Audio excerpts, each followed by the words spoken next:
अर्जुन का जन्म शहर के एक भीड़भाड़ वाले मोहल्ले में हुआ था, जहां सड़कों पर धूल और ट्रैफिक का शोर ही दिनचर्या थी। उसके पिता रामदीन हर सुबह 4 बजे उठकर फल मंडी जाते और दोपहर तक सड़क किनारे ठेला लगाते। अर्जुन बचपन से यह सब देखता आया था, सूरज से पहले उठना, थकावट के बावजूद मुस्कुराना और शाम को घर लौटते समय पिता के चेहरे पर उम्मीद की एक हल्की सी चमक। अर्जुन जानता था कि उसके पिता उसे एक बेहतर जीवन देना चाहते हैं, लेकिन हालात हमेशा विपरीत थे। घर एक छोटे से कमरे में सिमटा हुआ था, जहां बिजली का जाना और पानी की किल्लत आम बात थी। स्कूल की फीस भरना भी चुनौती थी, लेकिन अर्जुन पढ़ाई में होशियार था। उसके मास्टर अक्सर कहते, यह लड़का एक दिन नाम करेगा। 12वीं की परीक्षा में अर्जुन ने पूरे जिले में टॉप किया। मीडिया में उसका नाम छपा, मगर असल संघर्ष अब शुरू हुआ। उसे इंजीनियर बनने का सपना था, लेकिन कोचिंग और कॉलेज की फीस कहां से आती। रामदीन ने अपनी बचत के साथ साथ अपने ठेले को गिरवी रख दिया और अर्जुन को एक सरकारी स्कॉलरशिप दिलवाने में मदद की। अर्जुन ने एक सरकारी इंजीनियरिंग कॉलेज में दाखिला लिया और सस्ते हॉस्टल में रहने लगा। कॉलेज में सब कुछ आसान नहीं था। बाकी छात्र महंगे लैपटॉप और अंग्रेजी में धारा प्रवाह बात करते थे, जबकि अर्जुन अब भी हिंदी में सोचता था और अपने पुराने फोन पर पढ़ाई करता था। कई बार उसने खुद से सवाल किया, क्या मैं इस भीड़ में फिट हो पाऊंगा? मगर हर बार जब वह हताश होता, वह अपने पिता की मेहनत और माँ की सादगी भरी मुस्कान को याद करता। यही उसकी असली प्रेरणा थी। कॉलेज के दूसरे वर्ष में अर्जुन ने पार्ट टाइम ट्यूशन देना शुरू किया। वह बच्चों को गणित पढ़ाता और उसी पैसे से अपनी किताबें खरीदता।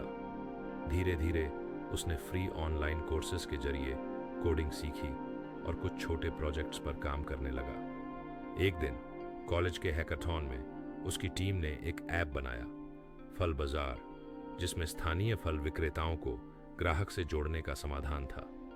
जजों ने उसकी सोच की तारीफ की।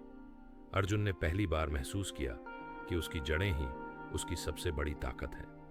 कॉलेज खत्म होते होते उसने उसी आइडिया पर स्टार्टअप रजिस्टर किया। शुरुआत में बहुत ठोकरें लगी, फंडिंग नहीं मिली, लोग मजाक उड़ाते और प्लेटफॉर्म की तकनीकी समस्याएं उसे रातों को जगा देती।